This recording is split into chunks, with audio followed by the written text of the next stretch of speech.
بسم اللہ الرحمن الرحیم۔ السلام علیکم ناظرین۔ دوستو، امید کرتا ہوں کہ آپ لوگ سب خیریت سے ہوں گے۔ الحمدللہ۔ دوستو، آج ہم جو واقعہ آپ کے سامنے پیش کرنے جا رہے ہیں وہ ہے حضرت آدم علیہ السلام کے دو بیٹے حابیل اور قابیل۔ تو دوستو، قرآن مجید نے حضرت آدم علیہ السلام کے ان دونوں بیٹوں کا نام ذکر نہیں کیا، صرف آدم علیہ السلام کے دو بیٹے کہہ کر مجمل چھوڑ دیا ہے۔ البتہ تورات میں ان کے نام بیان کیے گئے ہیں۔ کچھ روایتوں میں ان دونوں بھائیوں میں اپنی شادیوں سے متعلق زبردست اختلاف کا ذکر کیا گیا ہے۔ اس معاملے کو ختم کرنے کے لیے حضرت آدم علیہ السلام نے یہ فیصلہ فرمایا کہ دونوں اپنی اپنی قربانی اللہ تعالیٰ کے حضور میں پیش کرے۔ جس کی قربانی منظور ہو جائے وہی اپنے ارادے کو پورا کر لینے کا حقدار ہے۔ جیسا کہ تورات سے معلوم ہوتا ہے کہ اس زمانے میں قربانی کے قبول ہونے کا یہی ایک علمانی طریقہ تھا کہ نظر و قربانی کی چیز کسی بلند جگہ پر رکھ دی جاتی ہے اور آسمان سے آگ ظاہر ہو کر اس کو جلا دیتی تھی۔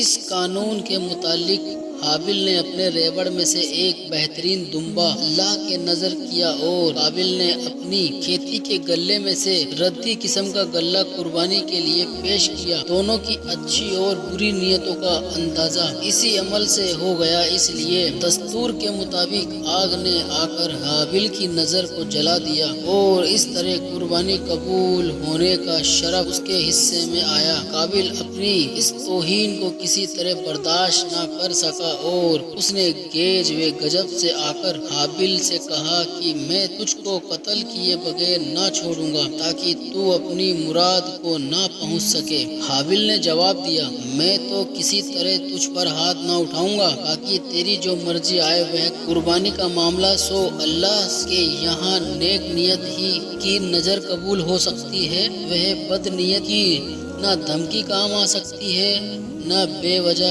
غم و غصہ۔ اور اس پر قابیل نے غصے سے بہت زیادہ بھڑک کر اپنے بھائی حابیل کو مار ڈالا۔ قرآن پاک میں نہ شادی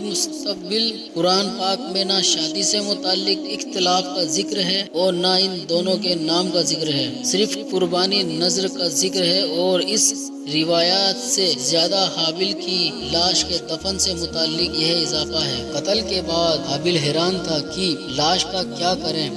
ابھی تک آدم کی نسل موت سے دو چار نہیں ہوئی تھی اور اس لیے حضرت آدم علیہ السلام نے مردے کے بارے میں اللہ کا کوئی حکم نہیں سنایا تھا۔ یکایک اس نے دیکھا کہ ایک کوے نے زمین کریت کر گڈھا کھودا۔ قابیل اسے دیکھ کر چنتا کی مجھے کہ میں بھی اپنے بھائی کے لیے اسی طرح گڈھا کھودنا چاہیے، اور کچھ روایتوں میں ہے کہ کوے نے دوسرے مردے کو اس گڈھے میں چھپا دیا۔ قابیل نے یہ دیکھا تو اپنی ناکارہ زندگی پر بہت افسوس کیا اور کہنے لگا کہ میں اس جانور سے بھی گیا گزرا ہو گیا کہ اپنے اس جرم کو چھپانے کی بھی اہمیت نہیں رکھتا۔ شرمندگی اور افسوس سے سر جھکا لیا اور پھر اسی طرح اپنے بھائی کی لاش کو مٹی کے حوالے کر دیا۔ اس واقعے کے بیان کے بعد قرآن پاک میں آتا ہے کہ اسی وجہ سے لکھا اپنے بنی اسرائیل پر کہ جو قتل کرے ایک جان کو بنا وجہ جان کے یا فساد کرنے کی غرض سے تو گویا اس نے قتل کر ڈالا ان سب لوگوں کو،